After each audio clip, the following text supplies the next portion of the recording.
एस10 के खास मुलाकात कार्यक्रम में आप सभी दर्शकों का स्वागत है।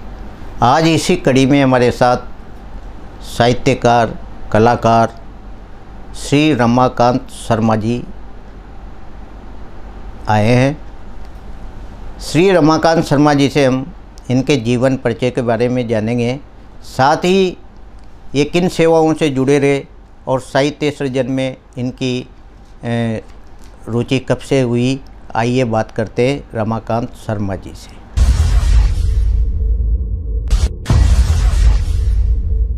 रमाकांत जी, आपका हमारे स्टूडियो में बहुत बहुत स्वागत है। नमस्कार साहब, धन्यवाद। रमाकांत जी, आप अपने जीवन परिचय के बारे में बताएं। आप कहाँ से हैं, शिक्षा आपकी कहाँ हुई और किस व्यवसाय से आप जुड़े रहे और किस तरह आप इस साहित्य सृजन की तरफ आपने कदम रखा। सर, मेरा जन्म कोटा में ही हुआ जी, और कोटा की मेरी पैदाइश है और कोटा में ही मैंने अपना एजुकेशन लिया। यहीं से मैं पढ़ा हूँ जी, और यही मेरी मातृभूमि है जी। और किस्मत से मैंने यहीं मुझे सर्विस लगी जी। और नगर निगम कोटा में मैंने जी मुख्य स्वास्थ्य निरीक्षक के पद पे कार्य किया जी और यहीं से मैं रिटायर हुआ 2016 में जी।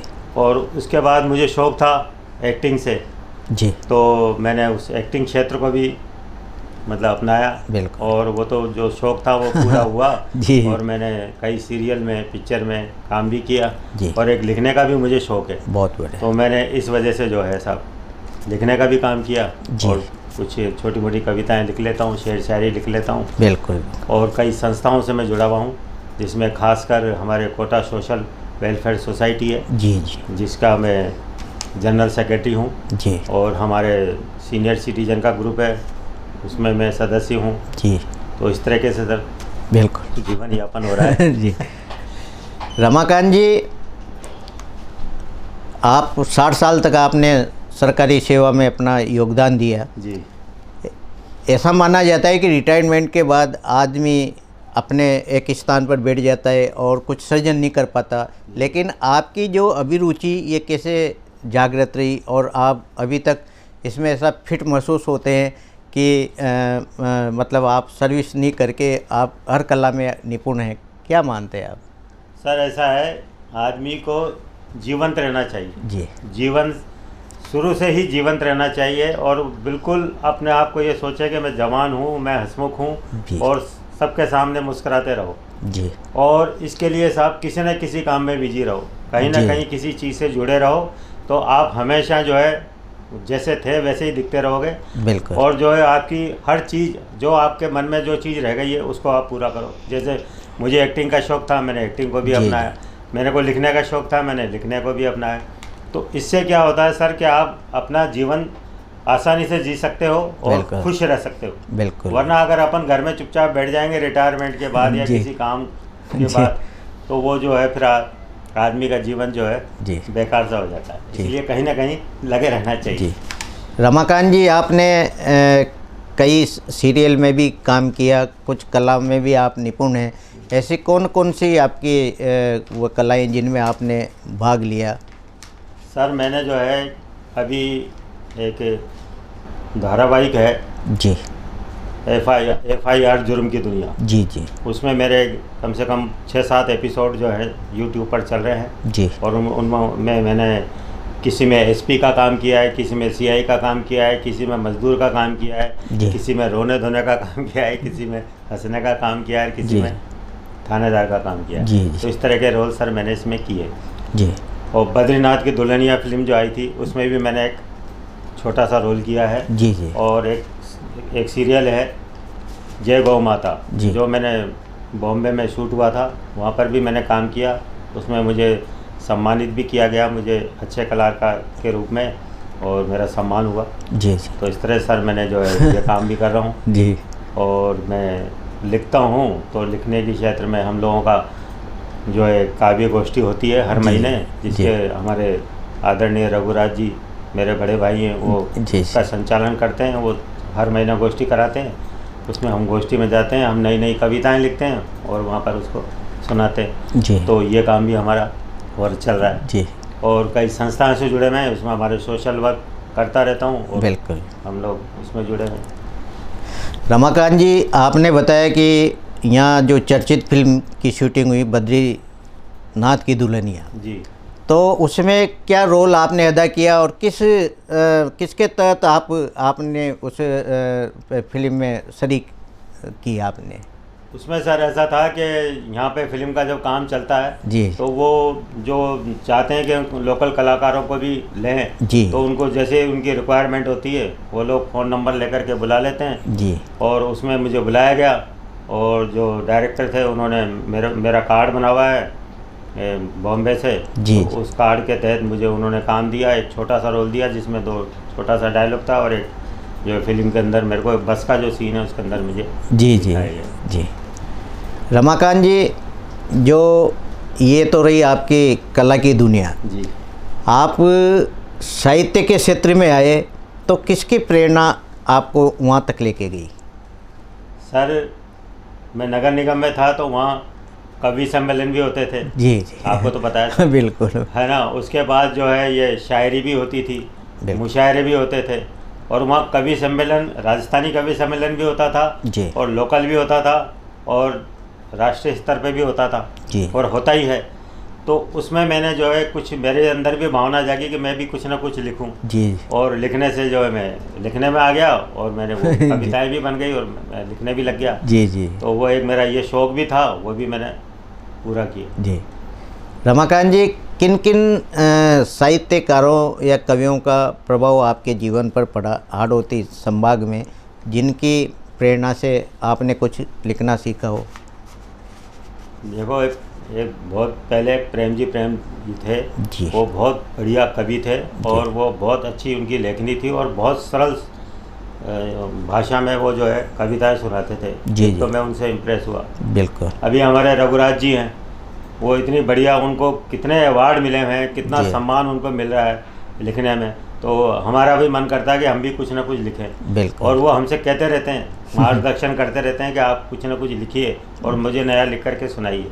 तो उससे क्या है, हम कुछ ना कुछ लिखते हैं सर। जी। तो उनकी प्रेरणा है। आपने जब काव्य गोष्ठियों में आप जाते हो, जब आपकी रचनाओं को मतलब लोग प्रशंसा के रूप में देखते हैं, तब कैसा आपको गौरवान्वित महसूस होता होगा? सर ये तो बड़ी खुशी होती है जी। जब हम अपनी लेखनी को सबके सामने रखते हैं और तालियां मिलती है, जी। तो लगता है, मन खुश होता है कि देखो कितना अच्छा हम लिख रहे हैं और सही हो रहा है। जी। तो मन को बड़ी खुशी मिलती है। जी। जैसे रमाकांत जी, आपने जो काव्य संग्रह लिखा या लिखते रहे हो, तो कितनी कविताओं का संग्रह आपके पास संग्रहित है? सर मेरा कुछ, मैंने किताब तो मैं लॉन्च नहीं कर पाया, लेकिन मैंने अपनी माँ के ऊपर कविताएं लिखी है, मैंने पति पत्नी के ऊपर कविताएं लिखी है, मैंने समाज का जो माहौल है उसके ऊपर कविताएं लिखी है, मैं कुछ हंसी मजाक के तौर पर भी कविताएं लिखी है, जी जी, कुछ शेर शायरी भी लिखी है। तो वो मैं आपको अभी सुनाता हूँ। सुनाइए। एक सर क्या होता है कि पति किसी काम से या किसी बिजनेस के मूड में होता है और अपने घर पे जब आता है तो पत्नी के मिजाज ये रहते हैं आजकल कि यार ये चीज़ नहीं आई तो वो रूठना मनाना, और पति वो मनाने में रह जाता है तो ये नहीं देख पाती हैं, है ना, कि पति किस मूड में है। तो इसके लिए मैंने 2 लाइनें लिखी। वक्त पर बेवक्त की बातें ना किया करो, वक्त पर बेवक्त की बातें ना किया करो, रूठने का भी वक्त आएगा, तुम बेवक्त रूठा ना करो। बहुत बढ़िया, बहुत बढ़िया। और एक सर ये है कि लोग बैठाते हैं बैठ जाता हूँ, लोग बैठाते हैं बैठ जाता हूँ, लोग खड़ा करते हैं खड़ा हो जाता हूँ, लोग चलाते हैं चल देता हूँ, बस एक ही अदा है अपनी, मौसम देखता हूँ रंग बदल लेता हूँ। बहुत बढ़िया। और होना भी ऐसा ही चाहिए। बिल्कुल बिल्कुल। एक सर मैंने इश्क के ऊपर लिखी है जी। ये इश्क नहीं आसा, ये इश्क नहीं आसा, इसमें दिल्लगी इस कदर होती है, एक की जान दूसरे की जान में बसी होती है, तुम कभी इसकी तौहीन मत करना है मेरे दोस्त, क्योंकि प्यार में खुदा की इबादत होती है। बहुत बढ़िया। और एक साहब, लोगों से प्यार कर लो, लोगों से प्यार कर लो, खुदा की इबादत हो जाती है। वाह, एक प्यार ऐसी चीज़ है बिल्कुल। और मुस्कुराना ऐसी चीज़ है जो आदमी को इम्प्रेस करता है, और मुस्कुराहट तो हमेशा चेहरे पे रहनी चाहिए, मेरा ये कहना है। बिल्कुल। और हमेशा हंसी खुशी रहना चाहिए आदमी। बिल्कुल। लोगों से प्यार कर लो, खुदा की इबादत हो जाती है। अपने बुजुर्गों का आशीर्वाद ले लो, दुआ भी दवा बन जाती है। वाह, बहुत बढ़िया, बहुत खूब। तो ये तो साहब मैंने कुछ लिखी हैं जी जी जो मैंने आपको सुनाई है। जी जी, और मैं कविता जो मैं बिल्कुल आजकल सर। का माहौल आजकल का जो चल रहा है सुनाइए। उसपे कुछ लिखने की कोशिश की है। पानी आँखों का मरा, पानी आँखों का मरा, मरी शर्म और लाज, कहे बहू अब सास से घर में मेरा राज, कहे बहू सास से घर में मेरा राज, भाई भी करता नहीं भाई पर विश्वास। वाह, बहुत बढ़िया। बहन पराई हो गई, बहन पराई हो गई, शादी हो गई, बिल्कुल। बहन पराई हो गई, साली खासम खास, साली खासम खास, मंदिर में पूजा करे घर में करें कलेश, बापू तो बोझ लगे पत्थर लगे गणेश। वाह, मतलब भगवान को भी नहीं पूज रहे हैं, बिल्कुल। उनकी भी। बचे कहाँ अब शेष हैं दया धर्म और ईमान, बचे कहाँ अब शेष हैं दया धर्म ईमान, पत्थर के भगवान हैं पत्थर दिल इंसान, वाह, बहुत बढ़िया। पत्थर के भगवान को लगते 56 भोग, पत्थर को भगवान को लगते 56 भोग, मर जाते फुटपाथ पे भूखे प्यासे लोग। वाह, बहुत बढ़िया। फैला पाखंड का अंधकार सब ओर, फैला पाखंड का अंधकार सब ओर, पापी करते जागरण मचा मचा कर शोर, पहन मुखोटा धर्म का, पहन मुखोटा धर्म का, करते दिन भर पास, भंडारे खाते फिरते घर में भूखा बाप। वाह, बहुत बढ़िया, बहुत बढ़िया। आज की स्थिति है सर, इसको मैंने लिखने की कोशिश की है। बिल्कुल। रमाकांत जी, आप ने वास्तव में जो काव्य संग्रह जो सृजन किया, तो किन किन विधाओं में आप लिखना पसंद कर रहे हैं? सर मुझे एक तो हंसी मजाक की बातें ज़्यादा पसंद है जी, तो मैं उस तरह की बातें भी लिखता हूँ जी लेकिन ये आजकल का जो माहौल अपन देखते हैं जी, उससे संबंधित मैंने कुछ लाइनें लिखी थी जी, वो मैंने आज पेश की है। बिल्कुल। और माता पिता हमारे जो पूजनीय होते हैं, हमारे भगवान ही होते हैं, जी जी, उन पर भी मैंने लिखने की कोशिश की है। मैंने अपनी माँ के ऊपर भी कविता लिखी है। इस तरह की मतलब जैसा मैं माहौल देखता हूँ वैसा उस कविता को उसके कविता के रूप में डाल दें। जी। रमाकांत जी, आपकी जो कविताओं का संग्रह है वह एक पांडुलिपि आप तैयार कर रहे हो, क्या आगे पुस्तक प्रकाशन का विचार है, क्या मानते हैं आप? पूरा प्रचार है, पूरा वो है, सब विश्वास जी। है और मैं इसको पूरा करूँगा। और मैं लिख रहा हूँ, मैंने काफ़ी कुछ लिख चुका हूँ और मैं एक पांडुलिपि इसकी बनवाऊँगा, छपवाऊँगा। जी, जैसे आप पांडुलिपि आप तैयार कर रहे हो तो इसको कई अकादमी में भेजोगे, क्या मानना है आपका? सर पहले तो इसका प्रकाशन करेंगे और हमारे जितने आसपास के लोग हैं, हमारे साथ के लोग हैं, उनको भी देंगे और आगे भी मैं भेजने का प्रयास करूँगा। आपने जो रचनाओं में समाज के लिए क्या लिखा रमाकांत जी? समाज के लिए साहब सबसे बड़ा यह भी मैंने समाज के ऊपर ही बात लिखी है जी। अगर यह कहीं सुनाते हैं तो लोगों को कुछ तो शर्म आएगी कि हम किस माहौल का हमारे घर में माहौल हो रहा है, उस माहौल को कुछ तो हम बदलें जी। तो 10 जैसे परिवार के 5 लोग हैं उसमें से एक को तो समझ आएगी और घर का माहौल सुधरेगा। बिल्कुल, ये मेरा विचार है। जो आपने साहित्य सृजन किया, इसमें कई काव्य गोष्ठियों में भी आप गए होंगे या आपका जो प्रसारण कहीं होगा या कोई आपकी जो काव्य संग्रह छपा होगा, तो कैसा महसूस हुआ होगा आपको?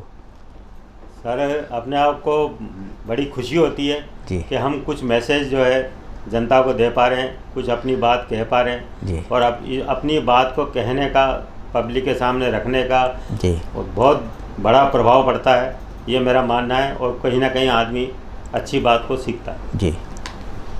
रमाकांत जी, आप नगर निगम में कर्मचारी रहे हो और अधिकारी पद पे रहे हो, तो आपके यहाँ तो कवि सम्मेलन हुआ करते हैं, तो आपने कभी मंच से अपना काव्य पाठ किया?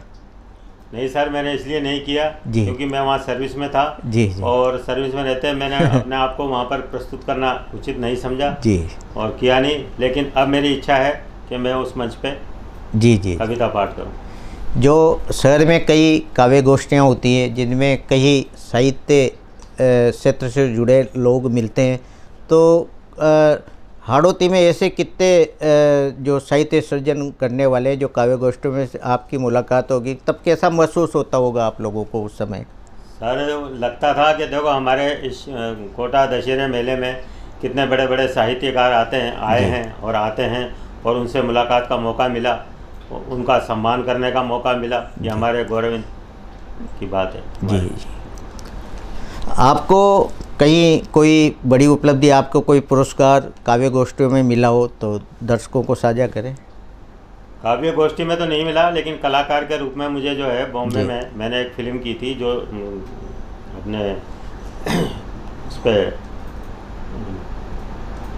क्या बोलते हैं, धार्मिक चैनल पर आई थी। जी जी। संस्कार चैनल पर आई थी। जी जी। और उसके बाद जो है दूरदर्शन पे भी आई थी, तो उसके अंदर मुझे अवार्ड मिला था बेस्ट एक्टर का। मेरे वहाँ पोस्टर लगे थे। जी जी। तो बड़ी खुशी हुई साहब कि साहब ये सम्मान मिल रहा है।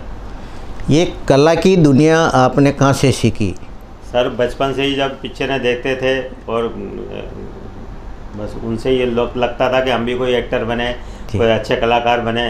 लेकिन ईश्वर की कृपा ये थी कि हम कोटा नगर निगम में रह कर के जनता की सेवा करें, और की भी सर जनता की सेवा की, और उसमें भी बड़ी खुशी मिली। लोगों की सेवा करी। नगर निगम में तो आप जानती है बिल्कुल सभी आदमी पैदा होने से लेकर के आखिरी तक उसको नगर निगम की आवश्यकताएं पड़ती है। बिल्कुल। तो ये जनता की सेवा करने का मौका मिला, ये भी हमारे लिए बहुत गौरव की बात है। रमाकांत जी, आपने अपनी कला को बॉलीवुड तक पहुंचाया, तो इसमें किन किन का योगदान रहा आप तक वहां तक पहुंचने में? मैं सर एक बहुत पुराने हमारे यहाँ पर एक डायरेक्टर हैं हमारे जी, सलीम रोबिन साहब, उनका मैं नाम लेना चाहूँगा जी। वो मेरे गुरु हैं। उन्होंने मुझे एक्टिंग की तरफ मार्गदर्शन किया जी। और इसी यहाँ पर मैंने लोकल काम किया, लोकल पिक्चरों में, राजस्थानी पिक्चरों में। उसके बाद मुझे आगे जाने का चांस मिला और जब मैं बॉम्बे गया तो वहाँ पर भी मुझे एक ऐसे डायरेक्टर मिले जो आज ईश्वर के घर चले गए, लेकिन उन्होंने मुझे बहुत साथ दिया और मेरे को काम करने का मौका दिया। जी। उनका नाम था के सुरेश जी। रमाकांत जी, ऐसा माना जाता है कि बॉलीवुड में जाने के लिए कई धक्के खाने पड़ते हैं, कई कई दिनों तक प्लेटफॉर्म पे सोना पड़ता है। क्या ऐसा दिन आपको भी देखना पड़ा? सर ऐसा दिन ईश्वर की कृपा रही कि मुझे देखना नहीं मिला, क्योंकि मैं वहाँ जब भी गया तो मैं डायरेक्ट एक डायरेक्टर साहब के पास गया था और उन्होंने मुझे जो है एक सीरियल में काम दिया था और उसमें मैंने काम किया, मैंने अवार्ड भी लिया और मुझे वहाँ से जो है और भी डायरेक्टरों से संपर्क रहा और मैंने काम भी किया। लेकिन अधिकतर जो बात आप सही कह रहे हैं कि वहाँ आदमी बिना जान पहचान के, बिना धक्के ही खाता है, कुछ भी नहीं होता।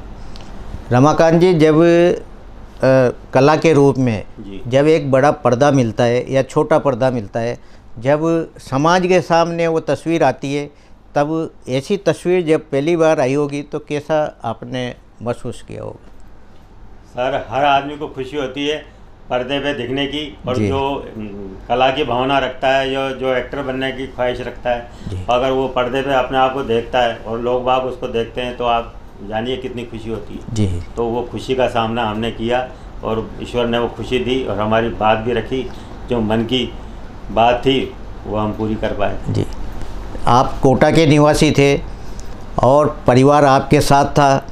जब आप कई बार कला के रूप में बाहर जाते तो परिवार ने भी आपका साथ दिया, क्या मानते हैं आप? सर उसके लिए मैं अपनी पत्नी का धन्यवाद देना चाहूँगा कि उन्होंने मेरा बहुत साथ दिया। कई पत्नियाँ ऐसी होती हैं कि जो कलाकार को एक दूसरे के साथ नहीं देखना चाहती, लेकिन मेरी पत्नी ने जो है मेरा काफ़ी सहयोग किया और आज भी मेरे साथ हर चीज़ में सहयोग करती हैं और उस सहयोग से मैं जो है आगे बढ़ सकूँ। जी। ये थे हमारे साथ कलाकार और साहित्यकार श्री रमाकांत जी शर्मा साहब। रमाकांत जी शर्मा ने जो इन्होंने हॉलीवुड की दुनिया में भी अपना जलवा दिखाया और साथ ही शहर में काव्य गोष्ठियों में अपनी रचनाओं को इन्होंने प्रस्तुत किया और समाज में जो विकृतियाँ हैं उसके बारे में भी काफ़ी लिखा। आज ये हमारे स्टूडियो में पधारे। आपका बहुत बहुत धन्यवाद। धन्यवाद।